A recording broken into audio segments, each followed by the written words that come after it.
Bom, vamos lá. Hoje eu trago aqui para vocês uma pergunta que eu posso responder durante a palestra ou não.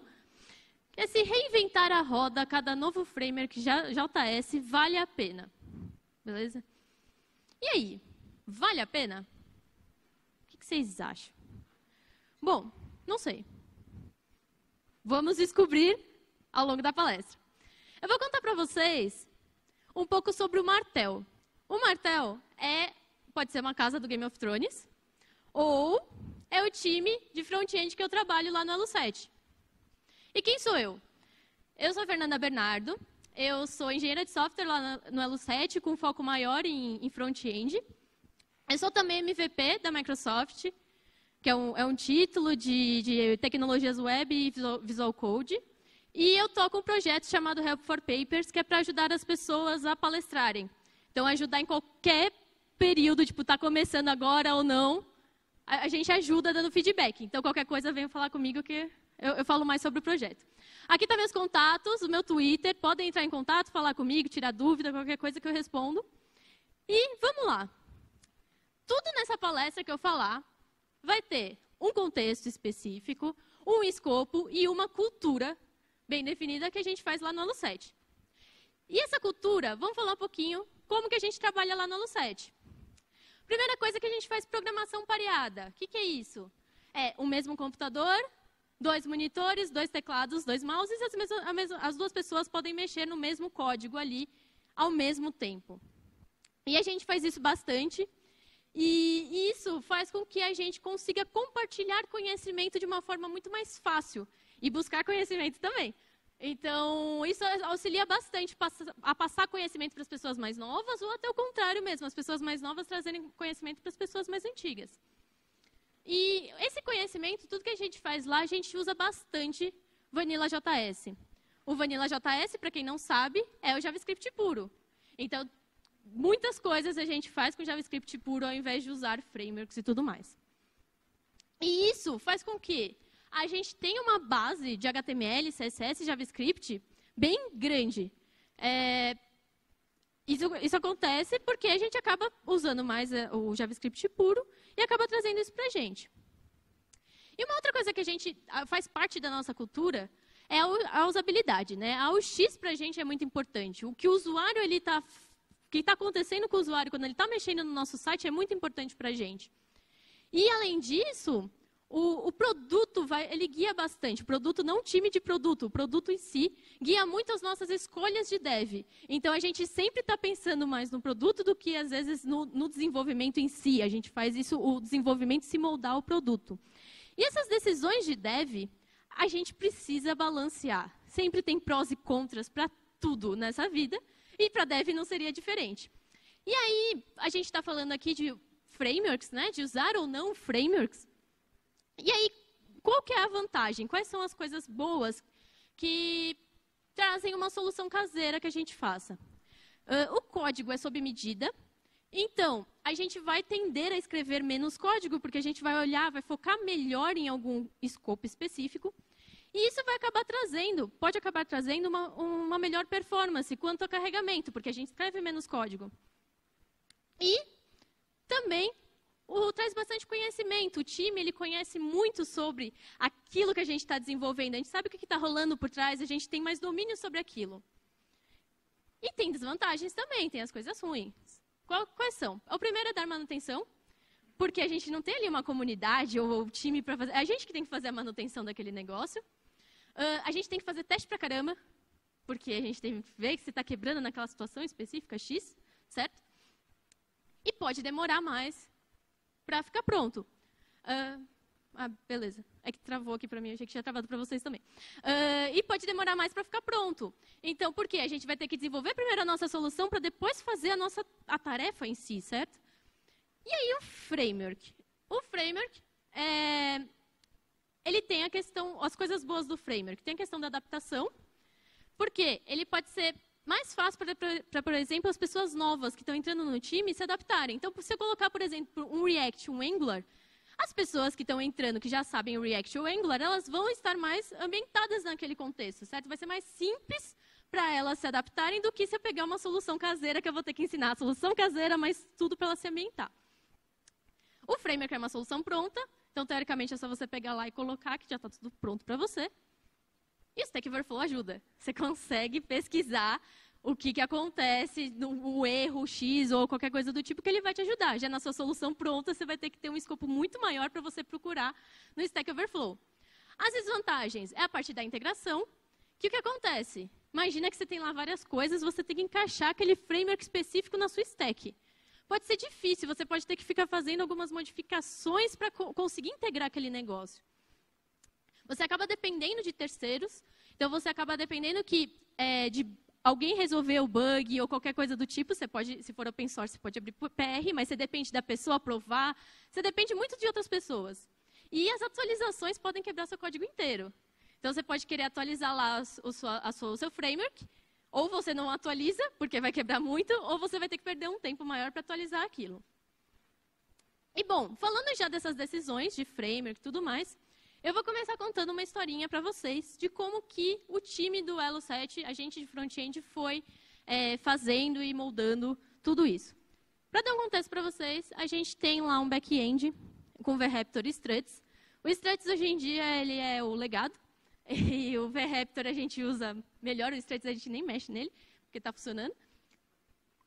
E o front, a gente, hoje em dia tem mais, mas nessa época que eu estou contando, era SAS, JavaScript e a JSP para se integrar com o VRaptor, que é o Java. E aí a gente tinha muito jQuery no site. A gente usava jQuery, como muita gente usava por aí.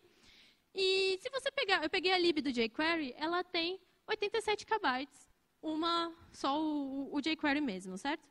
E aí a gente falou assim, poxa, mas a gente não usa o jQuery inteiro. A gente usa poucos pedaços dele.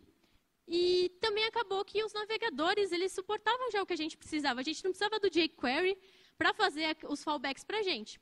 E o que a gente fez? A gente construiu uma lib nossa, que é open source, que é o DocMD, que é uma biblioteca para manipular o DOM.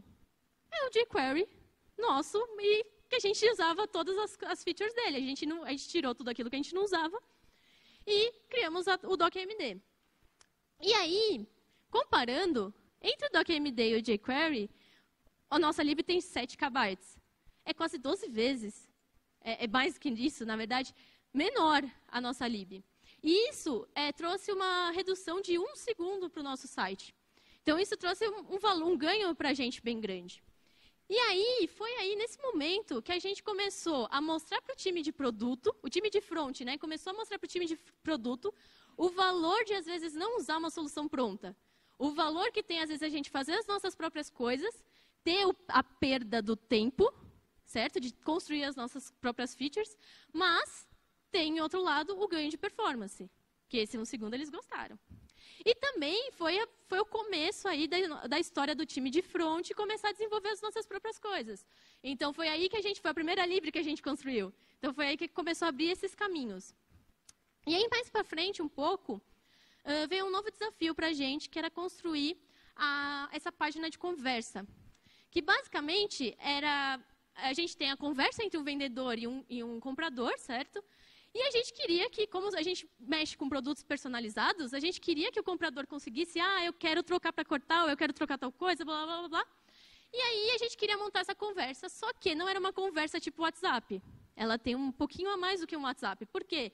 Ela, na conversa, ela teria interação. As mensagens teriam mensagens de sistema, mensagem de pagamento, mensagem de frete, de calcular frete. Então, teriam várias mensagens que teria esse tipo de interação. E aí, o que é, primeiro, seria real-time, né? Essa infra seria real-time. A gente já queria construir uma nova infra de front-end, então a gente já queria separar daquilo que eu mostrei para vocês. A gente queria ter as nossas próprias coisas. A gente queria reaproveitar esse código, a gente não queria ficar copiando e colando esse monte de tipo de mensagem possível e imaginável, então a gente queria conseguir reaproveitar esse código. E a gente queria continuar olhando para a performance, queria continuar vendo e melhorando a performance do site cada vez mais. E aí foi que a gente construiu a nossa nova infra. Que o que acontece? Eu tenho aqui o meu browser ele vai fazer um request para o meu servidor, certo? Normal, está aqui. Só que daí o meu servidor, o que ele vai fazer? Ele vai pegar o JSON, os dados daquela pessoa, e vai mandar para esse novo servidor que a gente construiu, que eu vou chamar de servidor de componente. Esse servidor de componente, ele tem lá o template, certo? Daquele componente, e ele vai pegar e vai retornar o componente já com aqueles dados. E aí, já renderizado. E aí, o que acontece? O servidor pega e retorna a página para o browser para exibir para o usuário. Só que aí tem até aqui normal, certo? Eu só crio uma coisa à parte para continuar fazendo a mesma coisa praticamente. Só que a diferença seria o quê? Se eu quisesse, eu estou lá na minha home, eu quero fazer uma busca. Eu já tenho o componente no browser. E aí o componente ele vai ser responsável para pedir o JSON. Eu quero os meus dados, certo? Ele pediu os dados lá para o servidor. E aí o próprio componente já pega os dados, coloca nele e já renderiza na tela. Então, basicamente, a gente criaria essa nova parte daqui do search e do componente batendo direto, certo? Que tornaria o browser um pouco mais independente. E aí essa nova infra, a gente construiu ela com Node, Express e o Dust.js. E aí, mas por que Express? O Express porque estava na modinha, todo mundo usava, é uma lib interessante, né? E aí a gente acabou colocando o Express por isso. E por que o Dust.js? O Dust.js, para quem não sabe, ele é um sistema de template, certo? E ele tem o isomórfico, ele é um template isomórfico, ele possibilita o isomorfismo. E ele era bastante performático. Na época a gente testou alguns e ele acabou sendo performático. Por que não construir o nosso próprio? Por que a gente não constrói nosso servidor, os nossos templates, né? A nossa linguagem de templates? Porque exige bastante tempo, certo? Para a gente precisaria construir a nova infra, construir essa página de conversa e ainda construir uma linguagem de template nova. Então, exige bastante tempo. Não é assim tão simples, certo? É complexo fazer um sistema de template. E a gente não garantiria que se a gente fizesse o nosso, seria mais performático do que já estava no mercado. Então, a gente poderia fazer e ser pior ainda do que já estava ali no mercado. Então, por isso que a gente não fez o nosso próprio. E aí, o que era interessante do Dust, como eu já disse, foi a performance. Então, em vista de todos os outros que a gente testou, ele era o que respondia melhor dentro das nossas necessidades. E a parte do isomorfismo. Mas eu falei já do isomorfismo 2 vezes, né? O que é isso? O que é isomorfismo? Bom, o isomorfismo, antes de explicar o isomorfismo, antes a gente tinha lá o nosso servidor Java, Ruby, PHP, normal, certo? E a gente tem no browser JavaScript, HTML, CSS. Com a vinda das SPAs, as Single Page Applications, o que a gente fez? A gente colocou mais JavaScript para o browser. A gente jogou a responsabilidade mais para o browser, para ele manipular as coisas. E aí, com o isomórfico, o que acontece? A gente tira o Java, o PHP, o Ruby lá do server e coloca JavaScript também. E não só isso, né? O Node possibilitou isso, colocar o JavaScript do lado do servidor, mas não só isso, colocar também o mesmo código que consegue rodar dos dois lados, tanto no servidor quanto no cliente. Isso que é o JavaScript isomórfico. Você tem esse mesmo código rodando dos dois lados. Mas aí, eu coloco tudo, né? Tudo é isomórfico? Tudo consegue ser isomórfico? Não é bem assim. A gente tem aqui as responsabilidades de cada canto, né? Então, aqui a gente tem, por exemplo, servidor. O servidor é responsável por persistência, log e sessão. E também por rotas, renderização, view models e 18N. E o browser é mais responsável por eventos, né, de UI, interações, e a partir também do local storage. E também rotas, renderização, view models e 18N. O que o isomórfico faz? Pega o que tem de comum e coloca para os dois conseguirem ler, e cada um continua com a sua responsabilidade. Então, o servidor continua cuidando da persistência, log e sessão, e o browser continua cuidando dos eventos de UI e local storage. Beleza? E é isso que o isomórfico faz. Então, a gente começou a construir o mesmo código que roda dos dois lados. Bom, e além da performance, o que a gente estava olhando mais? Para a parte do Dust, especificamente, né? A primeira parte era reutilizar o código, né? Foi uma das grandes motivações da gente usar um sistema de template em JavaScript. A gente conseguir reaproveitar e não ficar copiando e colando para tudo que é canto.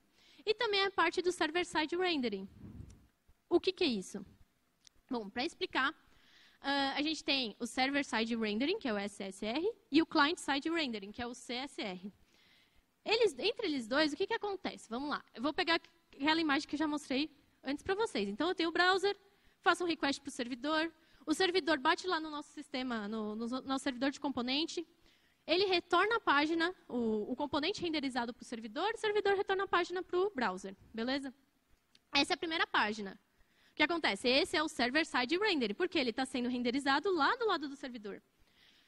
E aí eu vou fazer o segundo request, que é o para o /search. Ele já tem o componente lá no browser. O componente é responsável por pedir os dados para o servidor. Então, tipo, tem dados? Tenho, está aqui os dados. E aí, o componente ele se renderiza lá no lado do browser. Essa é para as outras páginas que eu já tenho lá. Essa vai ser o client-side rendering. Por quê? Toda essa parte da esquerda, ela é do lado do browser, é o do cliente. Então, ela vai ser renderizada do lado do cliente. E o do lado da direita vai ser o do servidor. Beleza? Essa é a diferença entre client-side rendering e server-side rendering. E quais as vantagens que a gente viu em usar o SSR, né? Bom, primeiro, a gente lá no Alu7, a gente se importa bastante com funcionar sem JavaScript. Então, a gente faz todo o nosso site funcionar sem JavaScript. Então, ele tem que estar funcionando. Óbvio, o JavaScript é um enhancement. Ele vai funcionar melhor, vamos dizer assim, mas tem que ter a nossa base estar lá funcionando.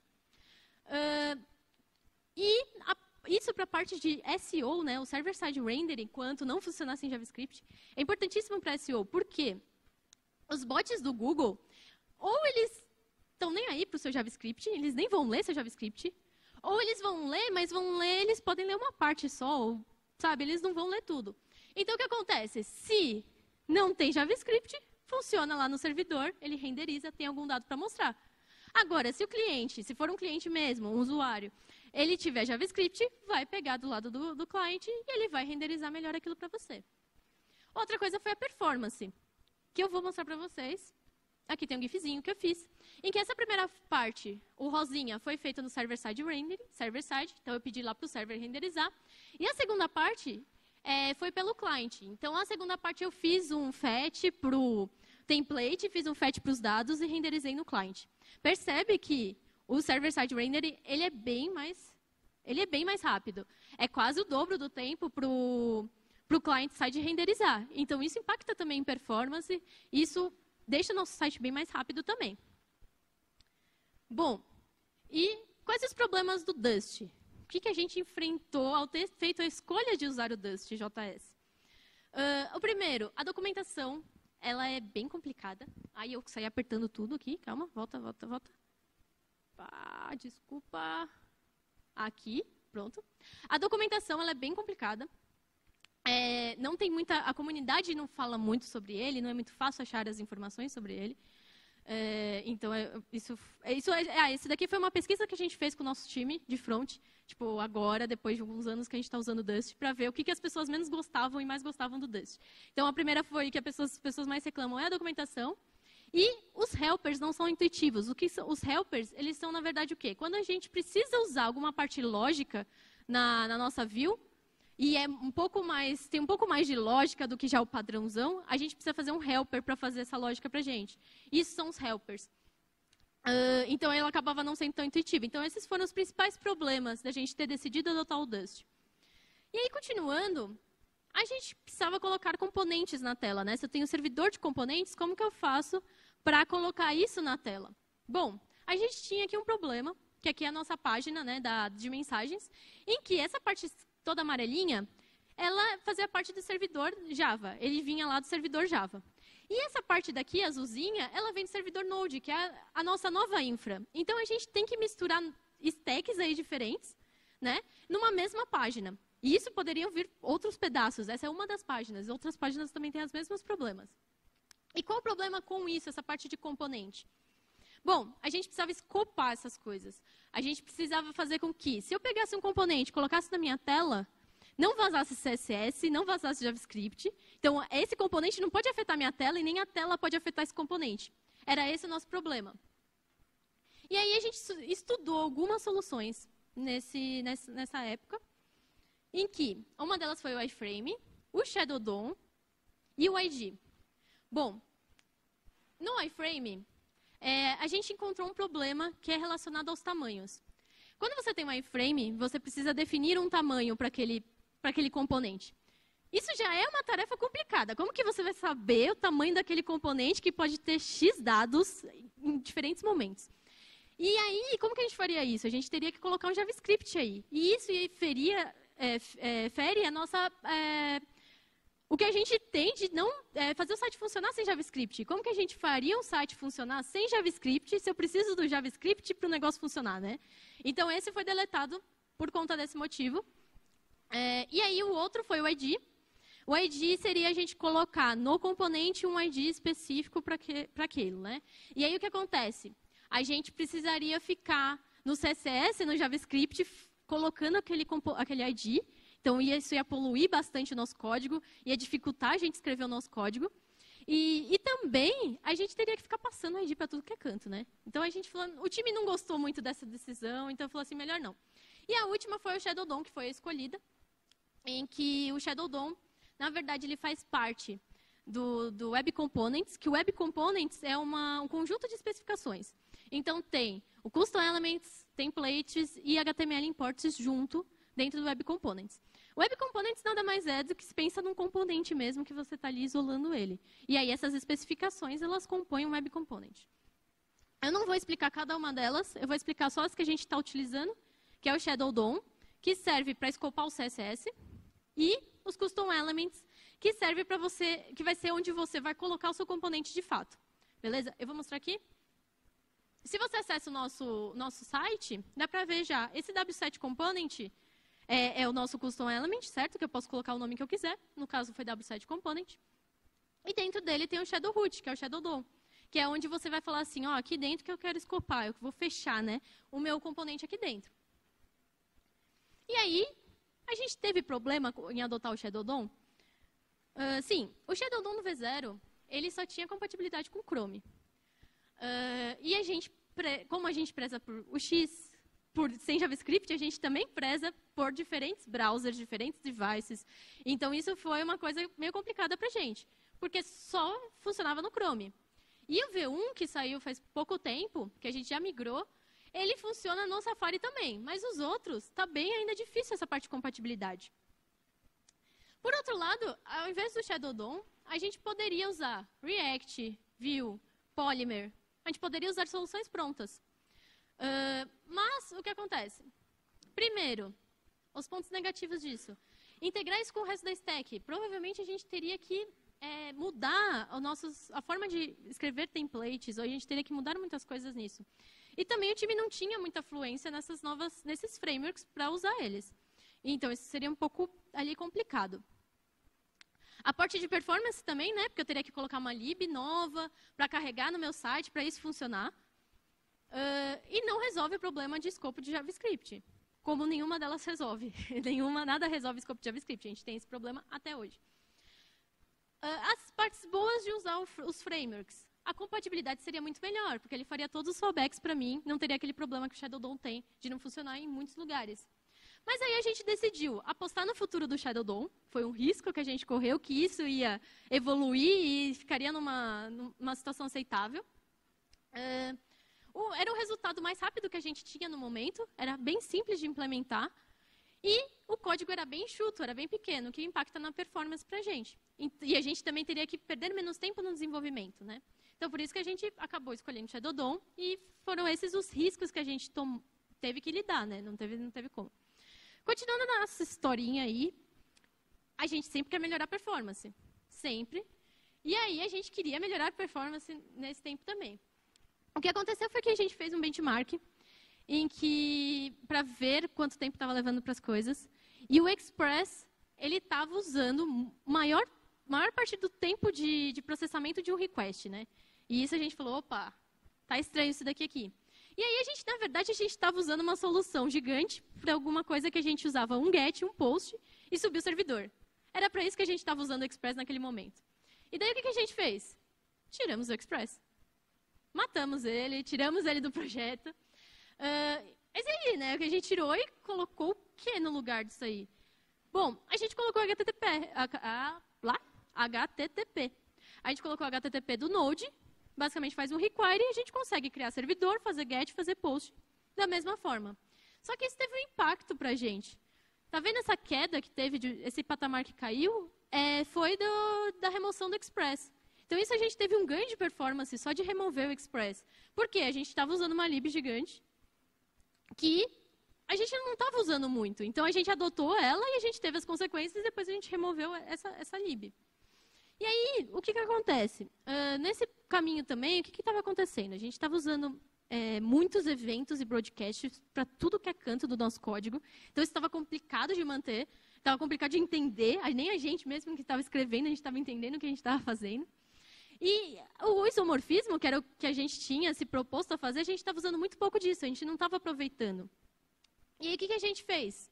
A gente criou uma lib para isso, nossa, para resolver esses problemas. Então, o que a gente tinha antes disso? A gente tinha lá o HTML e JavaScript, em que no HTML a gente tinha essa sintaxe, uma lista, se tiver uma lista vindo do JSON, a gente exibe a lista, se não tiver nada na lista, a gente exibe a lista vazia, beleza? E no JavaScript, o que acontecia? A gente estava exibindo lá a lista, aí a gente queria remover esse cara. O que a gente fazia? A gente removia. Aí via, tá vazia essa lista? Isso do lado do JavaScript a gente estava fazendo. Tá vazia? Não. Remove. Tá vazia agora? Tá. Então a gente pega e troca o template. Só que percebe que a gente transferiu, a gente copiou toda a lógica do HTML para o JavaScript. Isso não fazia muito sentido, né? Já que a gente tinha a lógica de um lado, por que não reaproveitar, não usar essa lógica que estava lá daquele lado do HTML? E para isso... Bom, e aí o que a gente queria nesse momento? A gente queria usar mais o isomorfismo, centralizar a lógica na view e não ficar manipulando a view via JavaScript. Já que a gente tinha as coisas lá, usa aquele lado de lá. Existia algo pronto? Bom, até existia, mas a gente não queria ter que mudar o nosso template de novo. Então, ter que fazer muita alteração no nosso projeto. A gente, por conta do Dust, o Dust complicou essa integração, porque ele não tinha coisas para acoplar naquele momento. E também a gente queria uma solução mais simples possível. A gente não queria ficar tendo problema com isso naquele momento. E para isso a gente criou um projeto chamado Nimeria, que resolvia todos esses problemas. E aí o que na verdade ele resolvia, né? Ele pegava e fazia o quê? O servidor, ele pega e manda lá o JSON para o componente, lembra? Para o servidor de componente. Aí o que ele faz? Ele pega e vai renderizar uma lista. E aí eu quero remover esse item da lista. Quando eu quero remover esse item da lista, o que ele vai fazer? Ele vai falar, Nimeria, teve mudança, faça alguma coisa. E aí o Nimeria, ele vai pegar e lá, remover aquele item da lista. Só que daí, percebe que o resto da página ficou toda igual. Eu preciso renderizar esse novo código inteiro, a página inteira de novo, para só remover um item da nossa lista? Bom, então a gente não fez dessa forma. O que a gente fez? A gente só pega, cria um novo código e fala para o Morph-DOM comparar esses códigos e remover esse item. O Morph-DOM é uma lib bem pequenininha, bem rápida, que faz essa comparação para você e ela retorna só o que teve de diff desses dois. Então, eu já tinha lá aquele meu código no meu client e ele vai comparar com o que eu estou mandando. E ele só renderiza a parte que eu quero, a parte que teve o diff. Isso acaba melhorando, porque eu não tenho que renderizar a nossa página inteira. Então, a gente criou uma lib nossa, que usa o Morph-DOM por trás, que é uma lib pequena. Bom, continuando. E a parte de testes, né? Como que funciona a parte de... Como que a gente testa as coisas? Bom, a gente tem dois tipos de teste. Deixa eu pegar aqui. A gente tem dois tipos de teste, que é o teste de unidade e o de aceitação. Nesse projeto. Tem outros tipos de testes aí, mas nesse projeto a gente só usa os de unidade e de aceitação. Basicamente, um teste de unidade, se eu tenho lá uma classe de JavaScript, eu quero testar as pequenas coisas, né? O teste de unidade ele faz isso, ele testa a menor funçãozinha possível e vê o retorno daquelas coisas. Para isso, a gente usa dois frameworks, que é o Mocha e o Chai.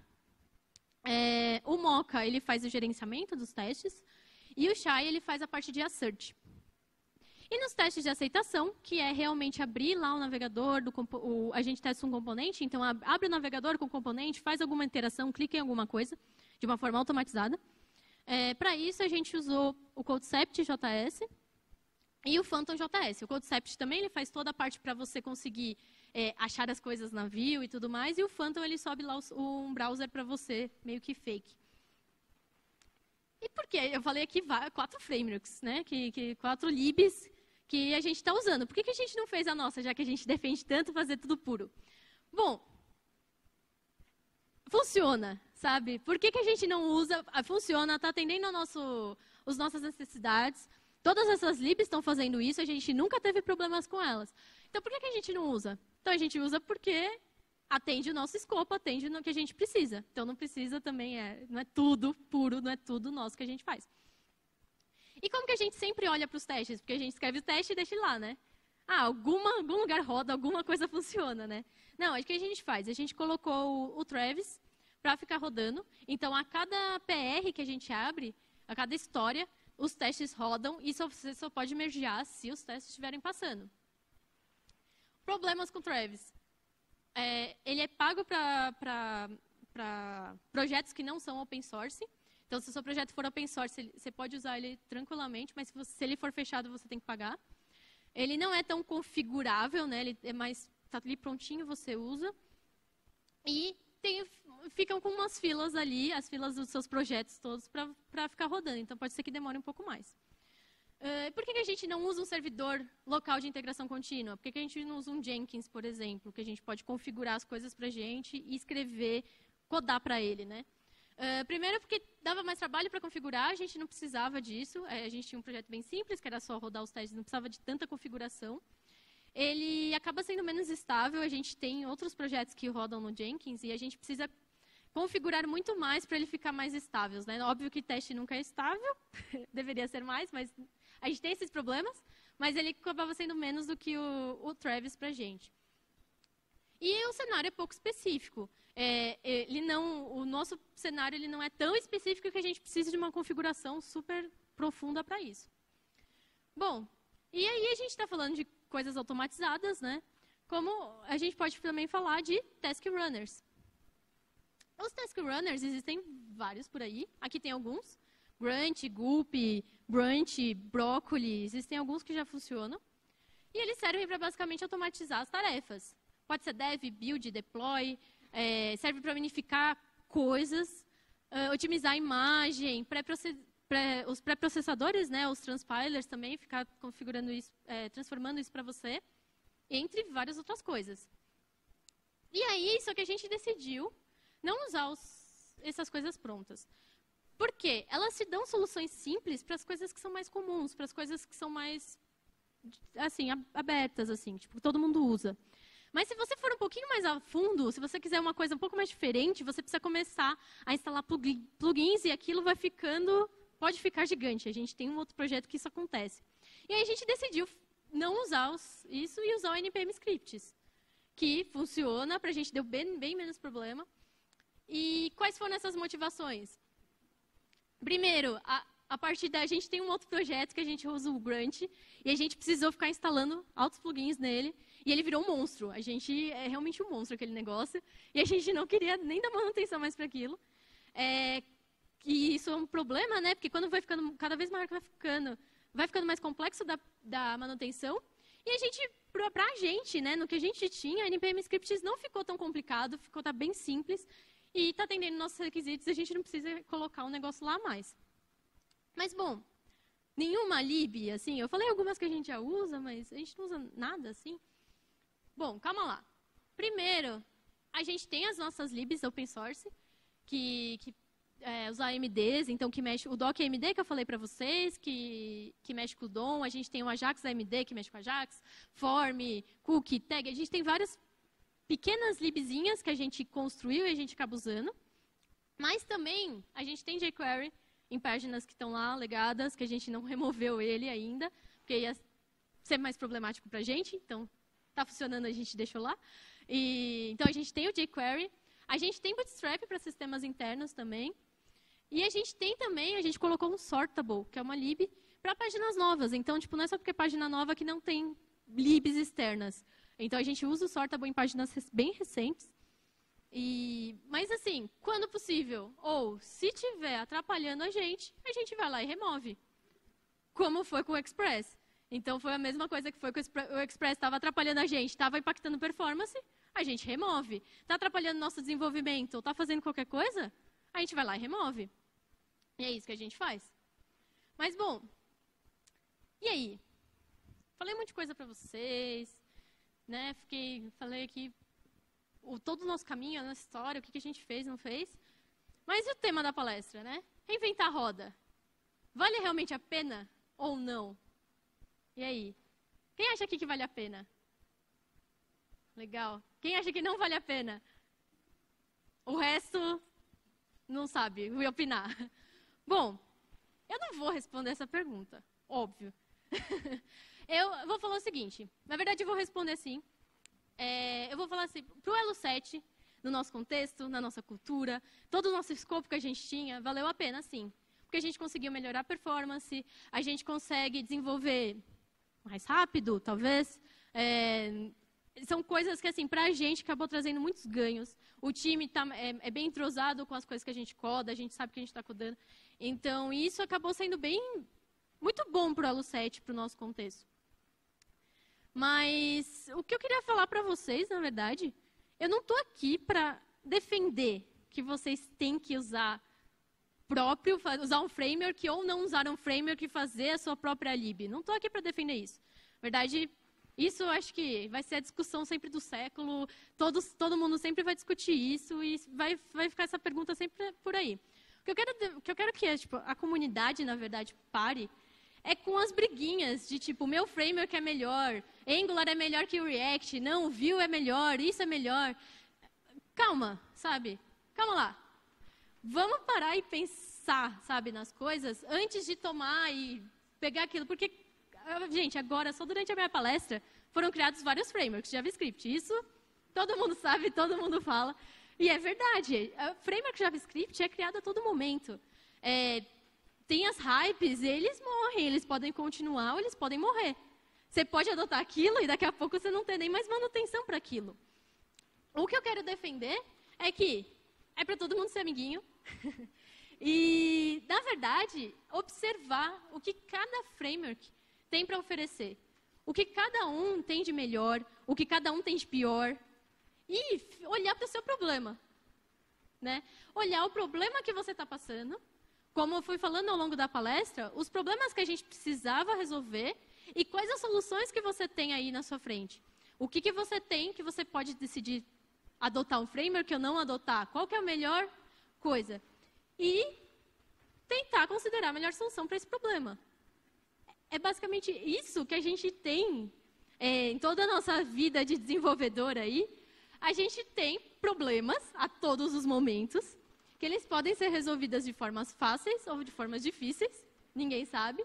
Mas você tem que considerar o seu time, você tem que considerar qual framework você quer adotar, você tem que considerar como que é para o time adotar uma solução caseira, uma solução própria, para você falar assim, aí, vale a pena eu pegar o framework, porque vai ser, sei lá, mais rápido, ou o time já tem influência naquilo, ou não, vai ser melhor eu fazer o meu próprio, porque vai ser, sei lá, vai ser mais performático, ou vai ser um código menor, ou qualquer coisa do tipo.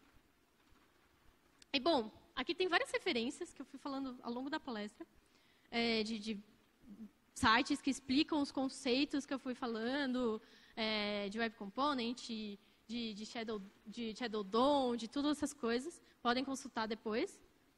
E aqui ficam os meus contatos. Podem entrar em contato se vocês quiserem. E é isso.